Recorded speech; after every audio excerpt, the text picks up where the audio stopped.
Nosso assunto de hoje é os Estados Unidos na profecia bíblica. Cada nação olha para suas raízes com um certo senso de orgulho. Quando a democracia surge, estes países ou nações, estes países democráticos, olham para o passado, para o crescimento destas democracias. Cada sociedade democrática tem uma história a contar, um certo senso de destino, o senso de liberdade que está cravado no coração de cada homem e mulher em nossa sociedade. Então, não é diferente nos Estados Unidos. Podemos voltar ao século XVIII, 2 de julho de 1776. O Congresso queria votar a independência do país, mas o voto foi empatado. Mas será que esses grupos de colônias deveriam ser independentes? Queriam votar sua independência da mãe Inglaterra, mas os votos estavam empatados. Era 2 de julho e debateram o dia todo. A delegação de Delaware tinha 3 votos. 2 representantes estavam presentes. Um votou pela independência e o outro votou contra. O terceiro homem estava em casa, em sua fazenda. Ficara preso lá por causa de uma tempestade muito forte, por causa dos trovões. Mas os rumores se espalharam de que o Congresso estava empatado e seu voto poderia decidir o futuro. Assim ele cavalgou a noite toda embaixo de chuva e por estradas enlameadas. Finalmente chegou ao Congresso para dar o seu voto decisivo. Diz a lenda que havia um garotinho olhando pelo buraco da fechadura, assistindo àquela reunião. Seu avô havia pedido que ele fizesse isso. O avô tocava o sino e estava com uma enorme corda na mão, embaixo do sino, pronto para tocá-lo caso o documento fosse assinado. Se a declaração de independência saísse, a declaração da independência em 1776, ao olhar pela porta, o garoto viu as canetas assinando a declaração. Ele ouviu o passo, seu avô estava muito pessimista, ele andava de um lado para o outro, murmurando: eles nunca vão assinar, nunca vão assinar, nunca vão assinar. Mas finalmente o garoto viu que estavam assinando e correu ao avô e disse: pode tocar, vovô, deixe soar a liberdade. Há realmente algo que bate no coração humano desejando liberdade, desejando ser livre. Seja um escravo desejando ser livre do laço de seu patrão totalitário, seja o povo da Europa Oriental sob regimes totalitários, o eco do coração humano grita: deixem soar a liberdade. Assim foi com os israelitas escravizados no Antigo Egito. Moisés foi ao faraó e disse: Deus diz, deixe meu povo ir. Em toda a história, homens e mulheres desejaram a liberdade, desejaram adorar a Deus em harmonia, seguindo os ditames de suas consciências. Quando aquele grupo de peregrinos deixou o velho mundo e quando ajoelharam-se na praia do novo mundo, eles também agradeceram a Deus por um mundo novo que estava emergindo, um lugar fundamentado em princípios da liberdade, os princípios da democracia, os princípios de uma forma democrática de governo. E no íntimo do coração de cada ser humano há uma peregrinação pela liberdade. Desejamos ser livres, desejamos eliminar a tirania e a opressão.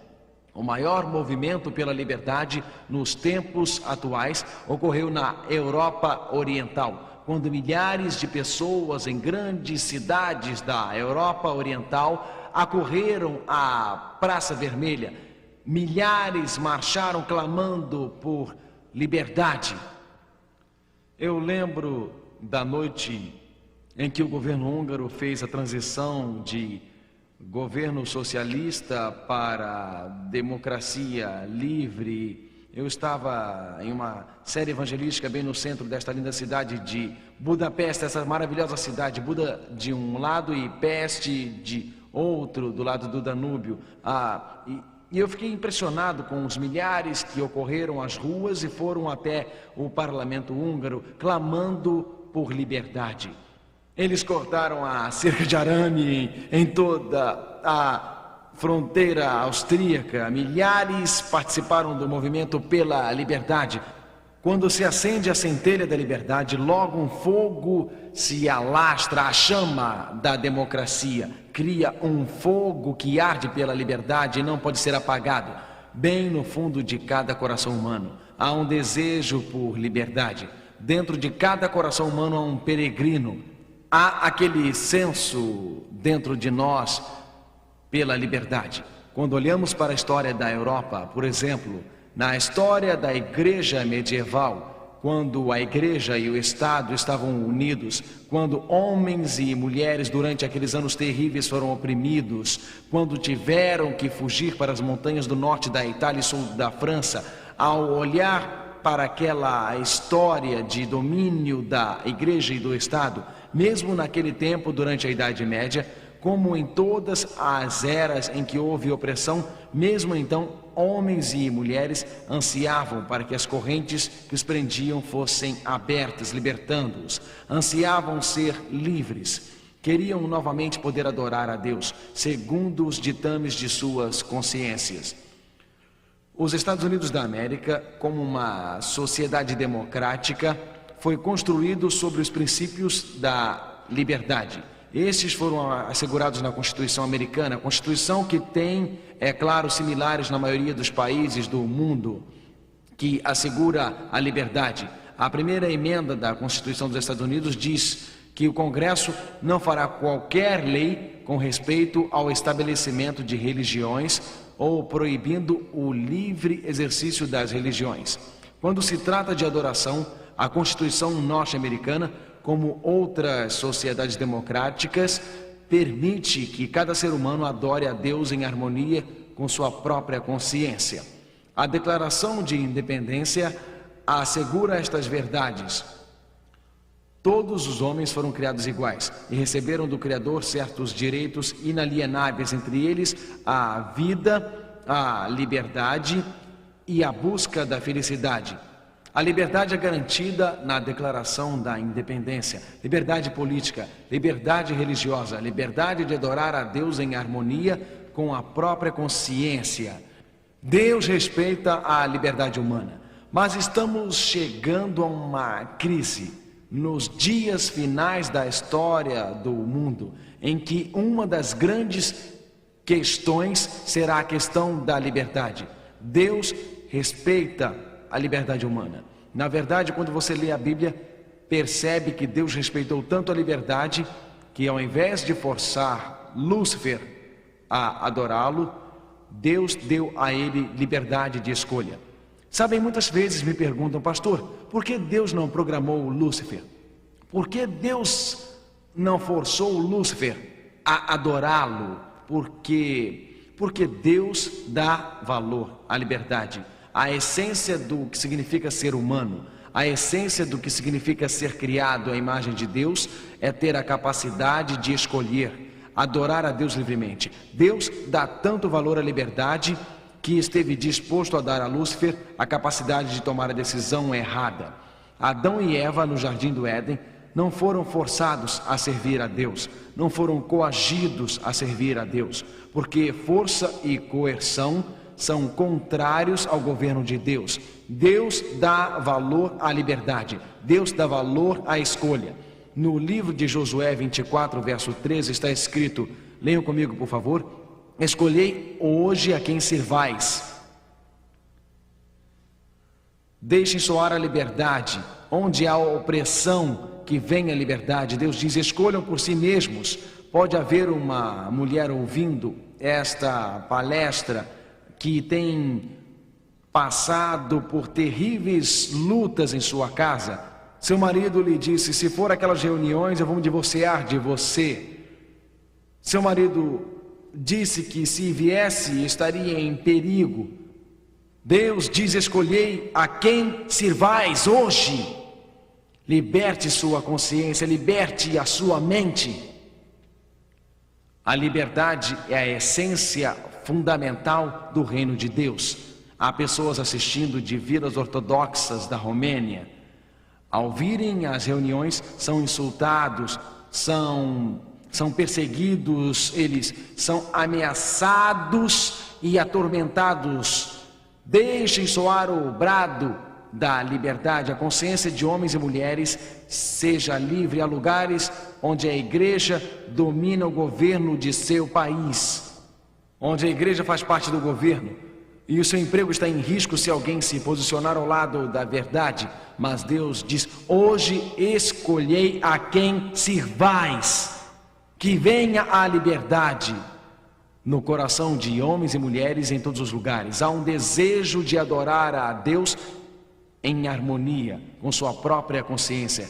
Quando lemos o livro de Apocalipse, o clímax do Apocalipse, João olha para o céu e ouve o Cordeiro de Deus. Ele ouve Jesus Cristo fazendo um apelo. Leiam comigo, por favor, Apocalipse 22, verso 17. E o Espírito e a esposa dizem: vem, e quem tem sede, venha, e quem quiser, tome de graça da água da vida.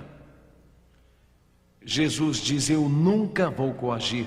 O Cordeiro oferece a liberdade de escolha. O dragão força e coage. A única arma de Jesus é a cruz. Jesus nos convence por amor. Jesus nos ganha através do amor. Jesus nos dá a liberdade de escolha. Ele diz: venha e veja a coroa de espinhos em minha cabeça. Venha e veja o sangue escorrendo dos meus pulsos. Venha e veja os meus braços abertos, convidando a ser liberto de toda a sua culpa. Escolha o perdão para libertar-se dos grilhões do pecado e escolher o meu poder para libertar-se da tirania do velho mundo e ser levado ao céu quando eu voltar. Apocalipse diz: quem quiser, quem desejar, tome de graça da água da vida. Mas o dragão, a besta, no capítulo 13 de Apocalipse, força a adoração. O dragão, a besta, no capítulo 13 de Apocalipse, exige a adoração. Notem, a questão final do Apocalipse gira em torno da adoração e da liberdade de consciência. Quando olhamos para o clímax final, quando observamos o que está acontecendo no livro de Apocalipse, percebemos que as questões têm a ver com a adoração, têm a ver com a liberdade, têm a ver com os dias finais da história deste mundo. Voltemos ao livro de Apocalipse, Apocalipse 13, e vamos revisar o assunto da marca da besta. Vamos notar como os Estados Unidos e as democracias ocidentais se encaixam. As questões centrais do conflito final têm a ver com a adoração e a liberdade de consciência. Tem a ver com a habilidade de escolher. O dragão força a adoração, o cordeiro nos dá a liberdade. Vamos revisar o que estudamos na noite passada. O Apocalipse 13 é dividido em duas partes. Você tem o primeiro animal em Apocalipse 13, versos 1 a 10. E o segundo animal em Apocalipse 13, a partir do verso 11. E pus-me sobre a areia do mar, e vi subir do mar uma besta que tinha 7 cabeças e 10 chifres, e sobre os seus chifres 10 diademas, e sobre as suas cabeças um nome de blasfêmia. E a besta que vi era semelhante ao leopardo, e os seus pés como de urso, e a sua boca como a de leão. E o dragão deu-lhe o seu poder e o seu trono e grande poderio. Lembrem-se do que a Bíblia diz. A Bíblia diz aqui que a besta era como um leão, Babilônia, como um urso, Medo Pérsia, como um leopardo, Grécia. Um leopardo com 4 cabeças e asas no dorso. E então a Bíblia diz que o dragão lhe deu o seu poder, seu trono e grande poder. Em Apocalipse capítulo 13, a primeira besta segue Babilônia, segue a Medo-Pérsia, segue a Grécia e segue a Roma pagã. Estudamos sobre esta besta de Apocalipse 13 na noite passada. Notamos que havia 7 marcas que identificavam o poder da besta em Apocalipse 13. A besta receberia seu poder e o trono de seu governo da Roma pagã. Amigos, a Roma pagã fez isto quando Constantino deu a Roma pagã sua autoridade. Depois a besta de Apocalipse 13, a palavra besta representa um rei ou reino. Daniel 7, versículo 17 diz que a besta é um rei ou um reino. Esta besta de Apocalipse 13, este poder, seria um sistema mundial de adoração. Todo mundo adoraria a besta do sistema religioso. Esta diria blasfêmias. A Bíblia diz que blasfêmia é quando qualquer homem declara a si mesmo como tendo direitos e privilégios acima de Deus, ou quando um ser humano proclama que tem o poder para perdoar pecados. Assim, a Igreja Romana recebeu seu trono e governo das mãos da Roma pagã. Era um sistema mundial de adoração. Declarava ter a autoridade de Deus na terra, os direitos e privilégios de Deus. Durante a Idade Média foi um poder perseguidor. Reinou durante 1260 anos. Estudamos na noite passada que Justiniano, o imperador romano pagão, e seu general deram a Virgílio II, Papa de Roma, autoridade civil e religiosa nos anos 538 depois de Cristo. Notamos também que 1260 anos depois do ano 538, em 1798, o Papa foi levado cativo pelo general francês. Estamos apenas recapitulando, estudamos isto ontem à noite. A besta receberia uma ferida mortal em 1798. Nesta época, o Papa foi preso e levado à França, morrendo no exílio. Mas depois a ferida mortal seria curada e o poder da besta, a igreja medieval, cresceria e seria proeminente outra vez. O número desta besta seria 666. Seria um sistema religioso baseado na autoridade humana, com uma lei substituta, e o sábado seria substituído pelo domingo neste sistema humano. Descobrimos na noite passada que este poder de Apocalipse 13 está claramente identificado com o poder papal e que um dia a ferida mortal seria curada. Em Apocalipse 13, verso 3, vimos o que acontece em 1929, quando o Papa recebeu autoridade civil novamente em Roma, e novamente o mundo todo seguiria a besta. Outra vez, a instituição adquiriria importância mundial. É neste contexto que o livro de Apocalipse descreve o surgimento, um novo mundo. No livro de Apocalipse, à luz desta primeira besta, à luz da igreja medieval, à luz do domínio do sistema político no fim dos tempos, que papel os Estados Unidos têm nisto? Que papel as democracias ocidentais têm nisto? E como a Bíblia descreve o surgimento do novo mundo? O que a profecia revela? O livro de Apocalipse descreve os Estados Unidos na profecia bíblica e como os Estados Unidos se encaixam neste cenário do tempo do fim. Não seria um tanto estranho se a Bíblia não descrevesse os Estados Unidos na profecia e a democracia? Realmente, se a Bíblia descreveu Babilônia e os impérios seguintes, se a Bíblia descreveu a queda do Império Romano e a Bíblia descreve estas nações por causa da influência delas sobre o povo de Deus, não seria estranho se a Bíblia não descrevesse os Estados Unidos e outras democracias ocidentais, como os Estados Unidos e essas democracias se encaixam neste cenário do fim dos tempos e na marca da besta. João nos dá alguma pista no Apocalipse sobre a importância dos Estados Unidos. João descreve outro poder que reinaria. Apocalipse 13, verso 11, após descrever o primeiro poder, o papado e a união da igreja com o Estado na Europa medieval, a Bíblia diz: E vi subir da terra outra besta, e tinha 2 chifres semelhantes aos de um cordeiro, e falava como o dragão.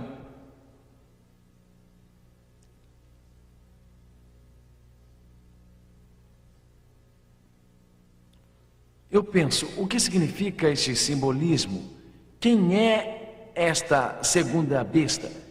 Que representam estas marcas que identificam a segunda besta? Uma coisa é certa, a Bíblia nos dá explicações muito claras sobre uma questão tão importante. Quando surgiram os Estados Unidos, quando este país começou a desenvolver a sua democracia. Aqui há informação para ajudar a entender esta besta. Uma coisa é certa, a segunda besta surgiria numa época específica. A primeira besta seria levada presa, está em Apocalipse 13, verso 10. E aquele que mata com espada deve ser morto com espada.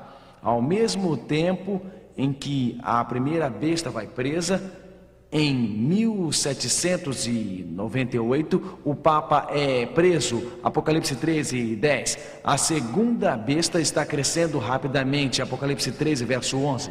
Então, seja lá quem for esta segunda besta, seja lá quem for este segundo poder, ele está se tornando importante, crescendo em autoridade perante todo o mundo, reconhecimento do mundo por volta do ano 1798. Foi nesta época que o primeiro poder foi levado cativo. Foi então que o primeiro poder, o Papa de Roma, foi levado pelos franceses, morrendo mais tarde no exílio. A Bíblia é bem clara. Em Apocalipse 13, verso 3, está escrito: e vi uma de suas cabeças como ferida de morte. Os 1260 começaram no ano 538 e terminaram em 1798. Portanto, se a segunda besta surgiria quando a primeira foi levada cativa, isto significa que o segundo poder surgiria ao redor de 1798. Onde surgiria esta segunda besta, este segundo poder, este segundo reino? Lembrem-se que Daniel 7, verso 17 diz que uma besta significa um rei ou reino. Então, esta segunda besta de Apocalipse 13, onde surgiria? Já sabemos quando surgiria, em 1798. Onde surgiria? Apocalipse 13, versículo 11, leiam comigo. E vi subir da terra outra besta, e tinha 2 chifres semelhantes aos de um cordeiro, e falava como o dragão. De onde saiu a primeira besta de Apocalipse 13? A primeira besta saiu do mar, do fundo do mar. De onde saiu a primeira besta? Todos do mar. Isto, e a segunda besta saiu de onde? Da terra. O que o mar representa em profecia? Apocalipse 17, verso 15, leiam comigo por favor. As águas que viste, onde assenta a prostituta, são povos e multidões e nações e línguas. O que são as águas, amigos? Vocês sabem por que estudamos isto, não é? Não, por quê? Porque leram onde? Na Bíblia. Portanto, se o mar representa água e se as águas representam pessoas, se o mar representa uma área populosa, o que vocês acham que a terra representa? O quê?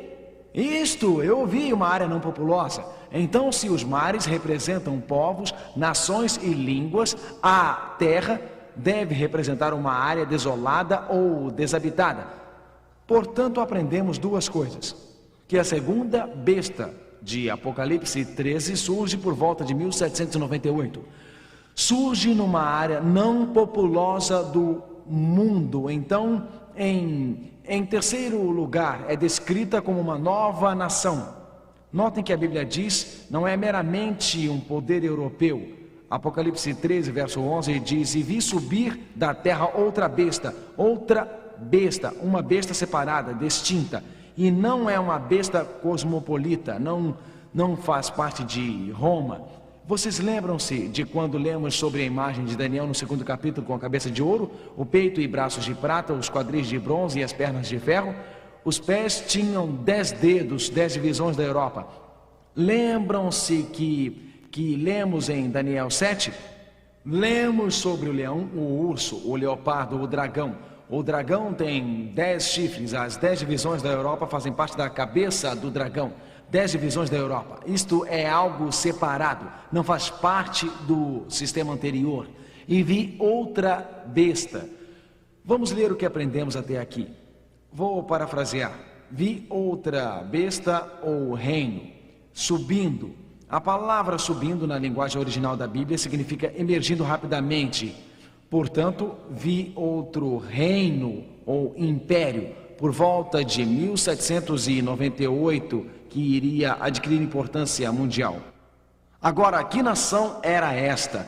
Num mundo que iria surgir numa área não populosa, cerca de 1798, como predisse a Bíblia. Que nação era esta? Os Estados Unidos da América. Diz que tinha 2 chifres como um cordeiro. O que isso significa? O fato de ter 2 chifres como um cordeiro. Qual é o significado destes 2 chifres como de um cordeiro? Chifres são um símbolo de autoridade. Chifres são um símbolo de poder. A próxima evidência é que a profecia está falando sobre democracia. Por que uma democracia? Chifres são um símbolo de poder. Nesses chifres não há coroas. Lembram-se da primeira besta? Havia coroas nos chifres. Coroas nos chifres em linguagem profética indicam poder real, mas aqui não há uma autoridade real. Esse é o contraste com a primeira besta de Apocalipse capítulo 13. Notem, Apocalipse 13, 1. E pus-me sobre a areia do mar, e vi subir do mar uma besta que tinha 7 cabeças e 10 chifres, e sobre os seus chifres 10 diademas. O que há nos chifres da primeira besta? Nos chifres da primeira besta, amigos, o que há? Diademas, coroas que indicam autoridade real.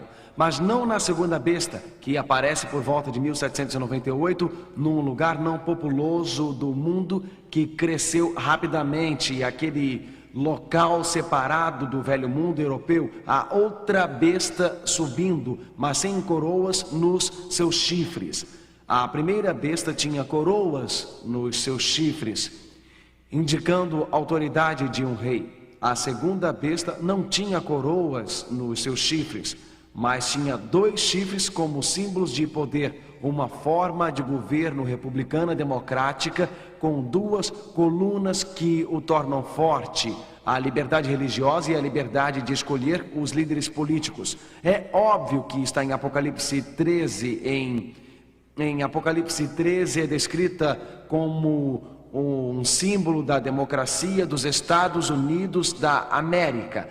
Aqui, os Estados Unidos são descritos na profecia bíblica como uma terra onde a igreja e o Estado estariam sempre separados.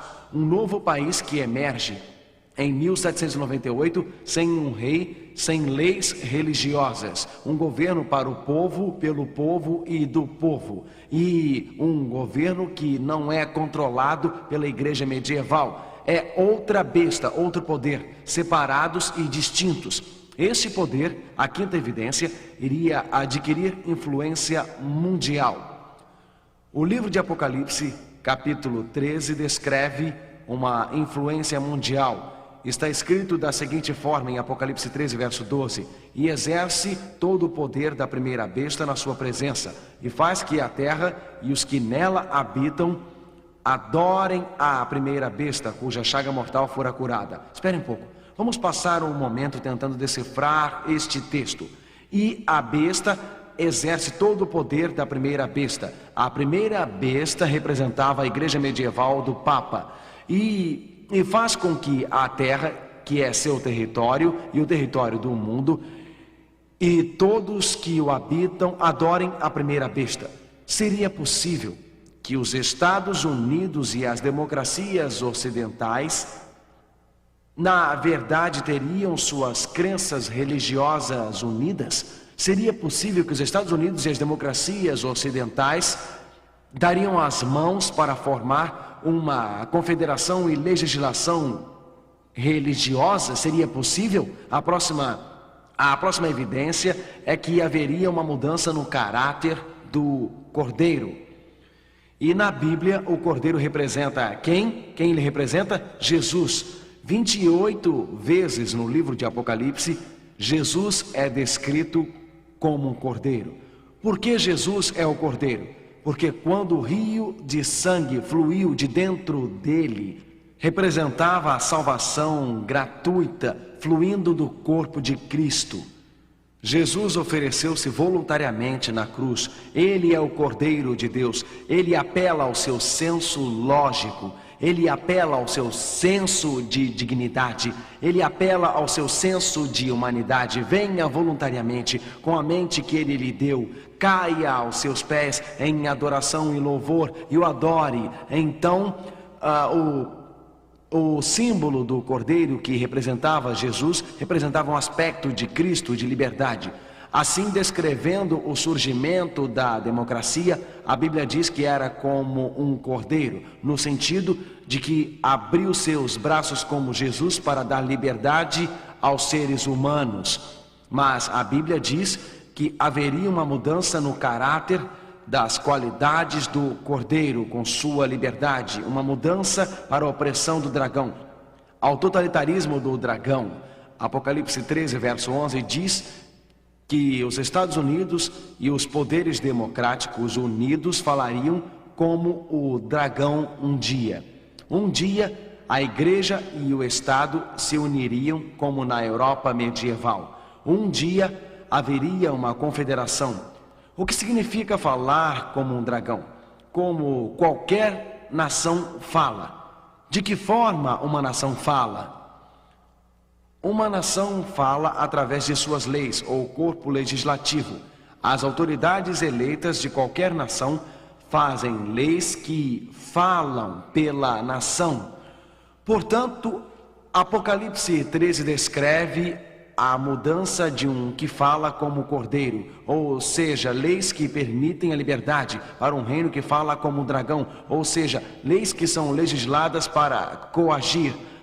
Notem que a Bíblia diz em Apocalipse 3, verso 12: e exerce todo o poder da primeira besta na sua presença, e faz que a terra e os que nela habitam adorem a primeira besta, cuja chaga mortal fora curada. Vamos continuar. Apocalipse 13, verso 15. Ao que esta união da igreja e Estado levará? Ao que levará esta união das nações democráticas sob os auspícios dos Estados Unidos com os poderes da igreja? O que vai ocorrer? Apocalipse 13, versos 15 e 16. E foi-lhe concedido grande poder para dar esse espírito à imagem da besta, para que também a imagem da besta falasse e fizesse que fossem mortos todos os que não adorassem a imagem da besta. No fim dos tempos, da mesma forma como a igreja e o Estado eram unidos na Europa medieval, de acordo com as profecias do livro de Apocalipse, isto ocorrerá novamente numa sociedade democrática e livre. A Bíblia é clara sobre o que vai acontecer em nosso mundo. A Bíblia prediz uma erosão de nossa liberdade quando a igreja e o Estado unirem-se novamente. A Bíblia é clara. Você pode perguntar como ocorrerá isto?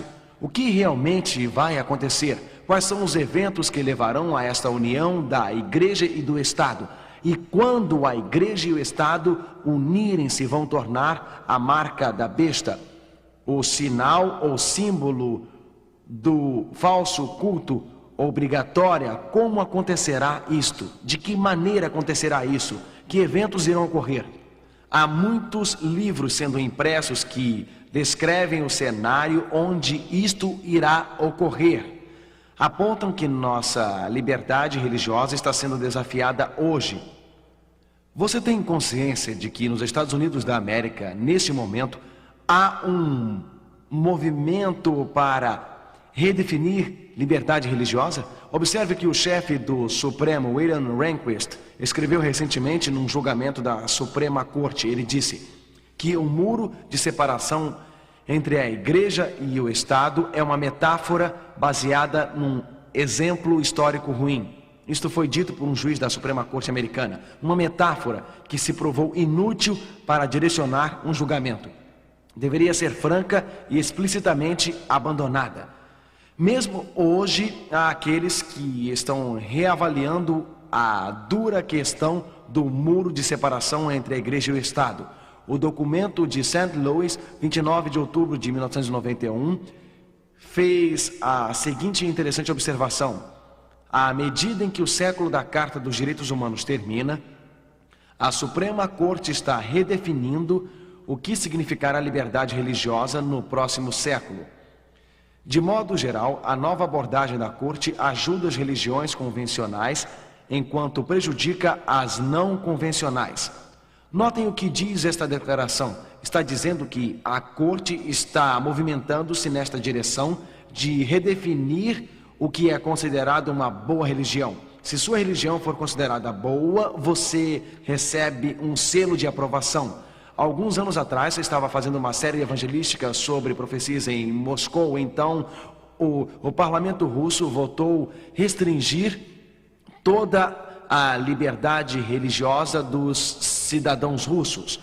Ou seja, votaram uma restrição a evangelistas de outros países que traziam bíblias e material impresso. Foi debatido no parlamento sob a direção de grandes famílias da igreja ortodoxa. Fui convidado a representar o cristianismo, fui entrevistado pelo New York Times, pela CNN e eu recebi um convite para participar de um debate. Eu não sou muito bom em debate e não queria ir, mas eu fui convidado em frente às câmeras a debater com o criador daquela lei. O nome dele era parlamentar Vilas Polusa. Ele foi junto para debater liberdade religiosa diante do povo russo. Ao insistir cuidadosamente, dizendo: Dr. Polusa, até Deus deu a Lúcifer a liberdade de fazer escolhas erradas. Até Deus deu liberdade a Adão e Eva no Jardim do Éden. Ele fez a seguinte observação que achei perspicaz. Posso ouvir os ecos desta declaração no documento de St. Louis. Este aqui era o principal argumento do Dr. Polossas. Ele disse: Senhor Filho, o papel de uma democracia é defender os direitos da maioria e não os direitos da minoria.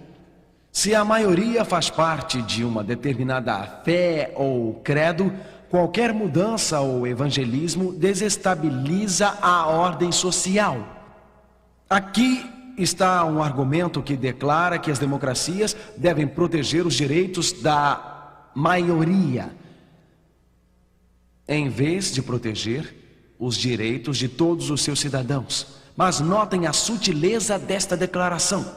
De forma geral, a nova abordagem da Corte ajuda as religiões convencionais, enquanto prejudica as não convencionais. Não é incrível que o diabo trabalhe de forma a incitar elementos radicais que, sob o nome de religião, realizam atos terroristas? Isto para dar aos legisladores autoridade de condenar aqueles que são diferentes da maior parte da sociedade. Vou deixar bem claro: eu não tenho qualquer simpatia por pessoas que se rebelam contra a sociedade ou contra um determinado governo e usam o terrorismo para fazer oposição. A Bíblia é clara quando diz: obedeça às autoridades acima de você. Na verdade, o apóstolo Paulo, em Romanos capítulo 13, diz: toda a alma sujeite-se às potestades superiores, em situações em que os mandamentos de Deus não estão em questão, em questões em que nossa obediência a Deus não está em jogo. Deus nos convida a sermos leais cidadãos na sociedade. Você diz amém a isto?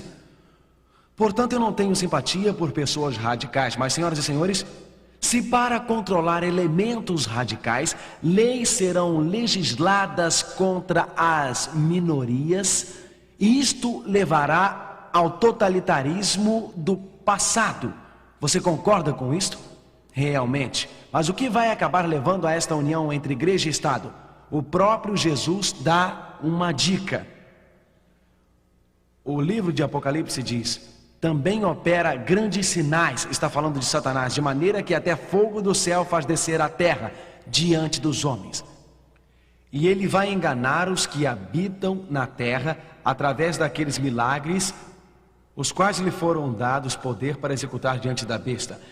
Que meios Satanás usará para alcançar seus objetivos? Que meios usará? Milagres, milagres. Numa era de secularismo, numa era de péssimos valores morais, numa era de crime e também violência, o diabo permitirá um falso reavivamento e falsos milagres acontecerem para reaquecer a fé em todas as igrejas, para ter uma igreja mundial, um tipo de governo mundial, onde igrejas estarão unidas nos pontos que têm em comum, sob os auspícios de um único líder religioso que os una. Notem o que o diabo fará. Apocalipse 16, verso 14, leia comigo. Porque são espíritos de demônios que fazem milagres, os quais vão ao encontro dos reis de todo o mundo para se congregar para a batalha, naquele dia do Deus Todo-Poderoso. Como o diabo realizará esta união entre igreja e Estado? O que ele fará? Fará milagres numa época de pouca responsabilidade moral, numa época de violência. O diabo começa a fazer milagres, milagres de cura aparente. Isto começa a unir as igrejas. Isto chama a atenção, diz a Bíblia, dos reis da terra numa época de grande caos. Apocalipse 19, verso 20. Porque muitos terão a marca da besta, porque aceitam o falso reavivamento, atraídos pelo sensacionalismo, atraídos pelos milagres.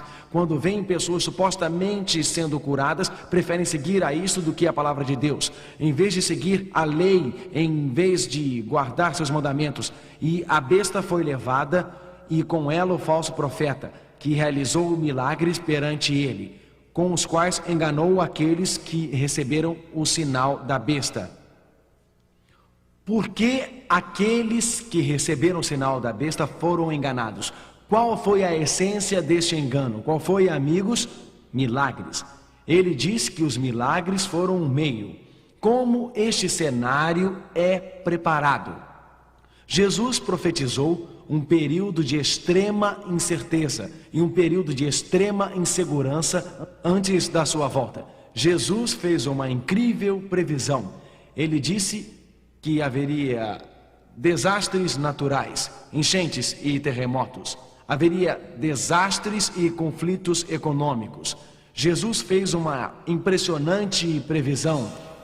Será possível que uma volta a Deus seja coagida por uma legislação religiosa, sendo vista como uma resposta à falta de moralidade, colapso econômico e desastres naturais? Ouça as palavras do próprio Jesus. Levantar-se-á nação contra nação e reino contra reinos. Isto traz incerteza, insegurança. Ocorrerão grandes terremotos, insegurança. A terra sob nossos pés não deveria sacudir, mas o fará. Haverá lares desfeitos, haverá pestilência. Mas antes de todas estas coisas, lançarão mão de vós e vos perseguirão, entregando-vos às sinagogas e às prisões, e conduzindo-vos à presença de reis e presidentes por amor do meu nome. Lucas 21, versos 10 a 12. Vamos esclarecer. Nos últimos dias da história, terremotos, lares desfeitos, fogo, enchentes, a economia com graves problemas. Os últimos dias da história. No meio de todos esses conflitos, Satanás promove um reavivamento espiritual falso. Falsos milagres. Homens e mulheres que trocaram as verdades de Deus pelos ensinamentos humanos. Homens e mulheres que viraram as costas aos ensinamentos da Escritura são apanhados por este falso reavivamento. A Bíblia diz, à lei e aos testemunhos. Se não falarem de acordo com esta palavra, jamais verão a alva. Nos últimos dias da história da igreja, à luz destes desastres econômicos, políticos e naturais, à luz destes milagres, os poderes políticos procurarão as igrejas. Eles veem as igrejas unindo-se sob estes falsos milagres. E para salvar a sociedade, a igreja e o Estado se unem. E não é lógico pensar que eles se uniriam num dia de descanso e culto. Este é um falso sinal no lugar do verdadeiro sábado. Se a questão central no conflito entre o bem e o mal é a adoração, não seria lógico que estas leis religiosas, num momento de crise a respeito da questão da adoração, tornem-se o ponto central no mundo no tempo do fim? A revista Liberty citou as palavras de um dos líderes evangélicos atuais que disse: se nós cristãos nos unirmos poderemos fazer qualquer coisa, poderemos passar qualquer lei ou emenda. E é exatamente isto que pretendemos fazer. Há um movimento em crescimento nos Estados Unidos chamado de Coalizão Cristã, que está fazendo todo o possível para influenciar forças governamentais a exigirem moral. Há um surpreendente livro que acabou de sair chamado A Nova Ordem Mundial, de Pat Robertson. Nele o autor discute o sábado. Esse líder evangélico, ele se autodenomina assim, fala na verdade sobre o domingo. Ele diz que todo cidadão do mundo de Deus deve a si mesmo um dia de descanso. Lembra-te do dia do sábado para o santificar. Este é um mandamento para o benefício pessoal de cada cidadão. Civilizações melhores surgem quando o povo pode descansar e tirar inspiração de Deus. Havia leis nos Estados Unidos que implantavam o dia de descanso. Eram as leis dominicais. Ele diz que havia leis que exigiam o dia de descanso. Havia leis dominicais que foram anuladas como uma violação da separação entre igreja e Estado, como um insulto aberto a Deus e seu plano. Apenas as políticas que podem ser claramente demonstradas como tendo um propósito secular são reconhecidas. Pat Robertson, A Nova Ordem Mundial. Você compreende o raciocínio? Ele está dizendo que eliminamos as leis dominicais, mas se quisermos levar a nação inteira de volta a Deus, devemos adorar a Deus juntos. Portanto, é lógico, num tempo de poucos valores morais, num tempo de crise, uma união ao redor de um mesmo ponto em comum, que é o domingo entre todas as igrejas cristãs. Você entende porque Deus enviou 3 anjos voando pelo meio do céu? E via outro anjo voar pelo meio do céu, e tinha o evangelho eterno para o proclamar aos que habitam sobre a terra, e a toda nação, e tribo, e língua, e povo. Deus tem uma mensagem para a humanidade neste momento, uma mensagem de liberdade, uma mensagem de escolha, e Ele diz com grande voz: temei a Deus e dai-lhe glória, porque vinda é a hora de seu juízo. Estamos vivendo a hora do juízo. Está escrito: adorai aquele que fez o céu e a terra e o mar e as fontes das águas. Adorai ao Criador, adorai ao Deus verdadeiro. Não aceitem um substituto. Nos últimos dias as questões vão girar em torno da adoração ao Criador ou adorar a besta. Nos últimos dias as questões vão girar em torno da autoridade da palavra de Deus.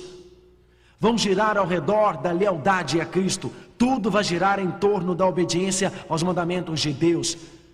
Apocalipse 14, verso 12 diz que quando o sábado for substituído pelo falso dia de descanso, quando a igreja e o Estado unirem-se, quando homens e mulheres leais à palavra de Deus forem oprimidos e perseguidos, Deus diz que ainda terá um povo. Ele os teve no primeiro século, quando foram queimados na estaca, fiéis a Deus.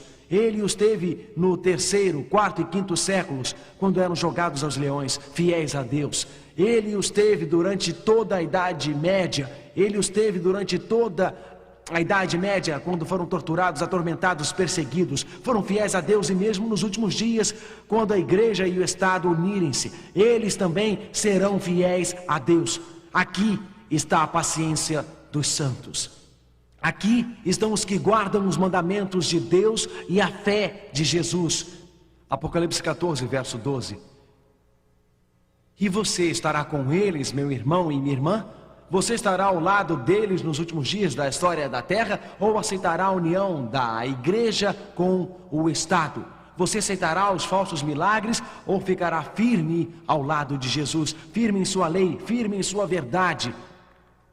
Nos dias de Daniel, uma imagem foi estabelecida. Em Daniel capítulo 2, Deus deu a Nabucodonosor um sonho a respeito da história do mundo. Babilônia, a cabeça de ouro. Medo Pérsia, peito e braços de prata. Grécia, quadris de bronze. Roma, pernas de ferro. A pedra atinge a imagem, a verdadeira revelação da história. Nabucodonosor não gostou de saber que Babilônia seria seguida pelo Medo Pérsia. Então Nabucodonosor criou uma imagem de ouro. A crise se aproxima, é semelhante aos dias de Daniel. Nabucodonosor estabeleceu uma imagem falsa.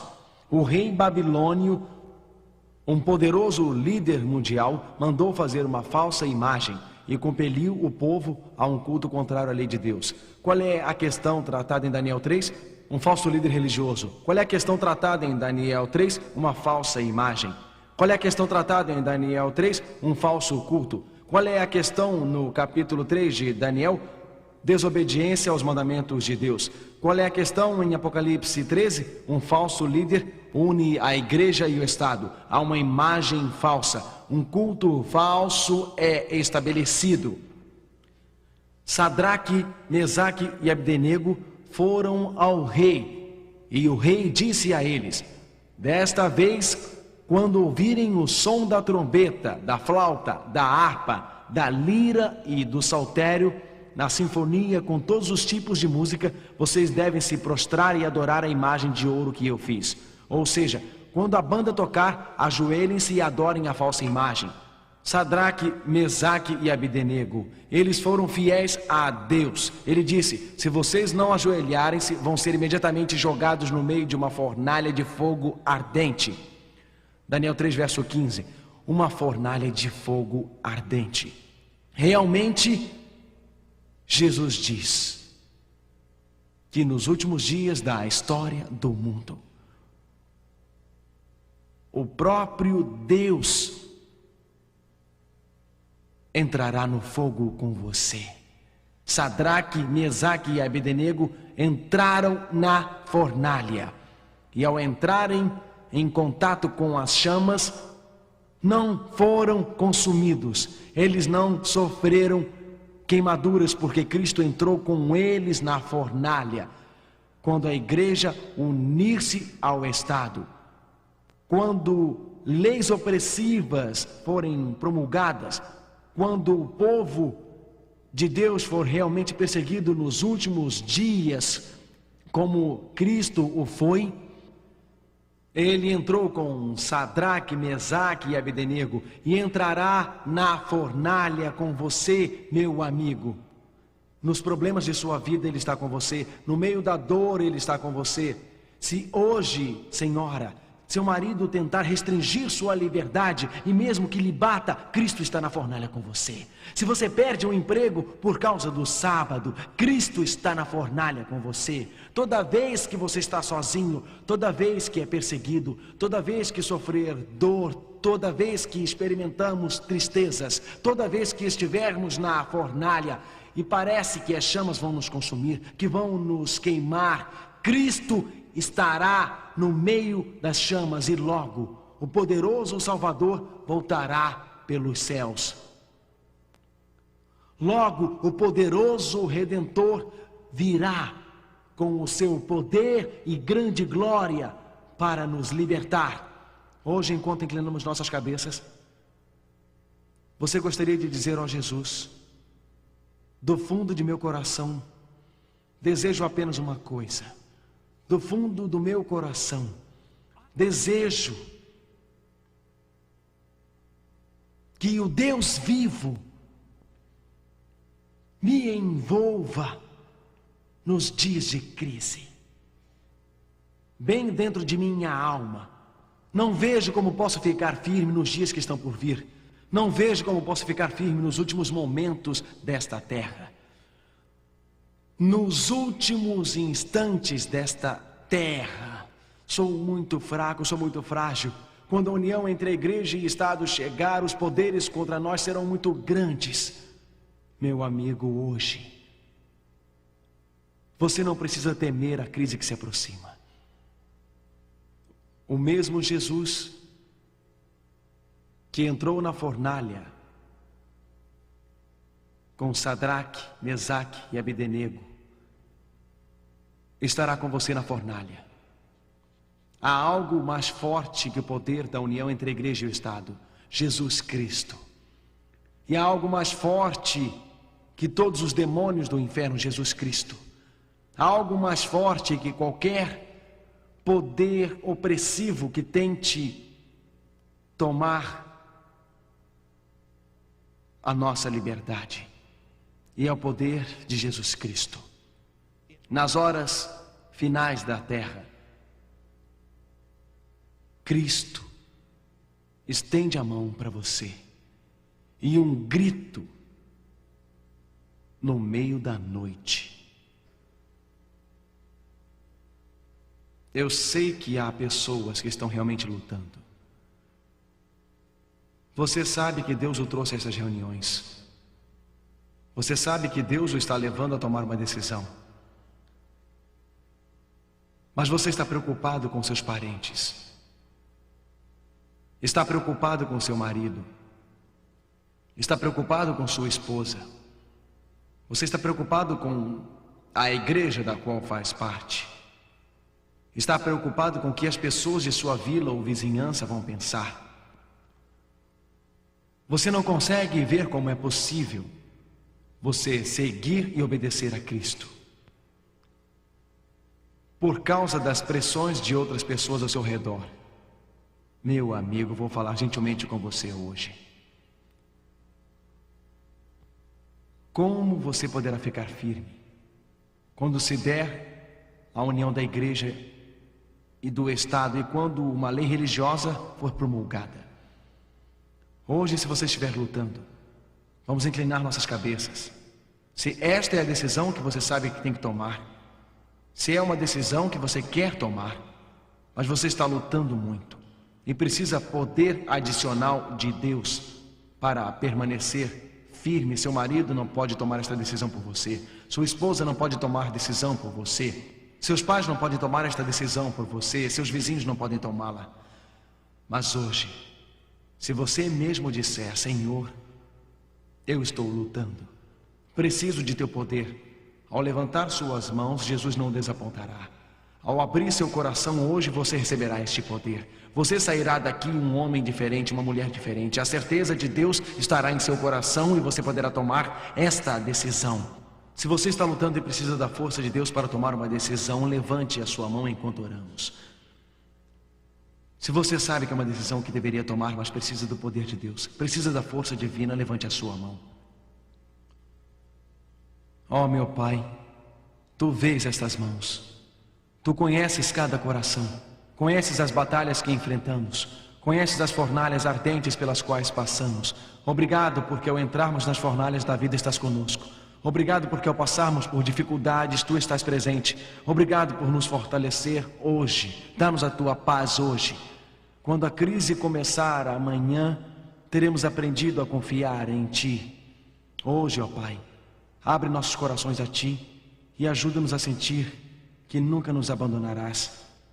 Ajuda-nos, Pai, a perceber que Teus braços estão ao nosso redor, que durante a crise estás conosco. Em nome de Jesus. Amém.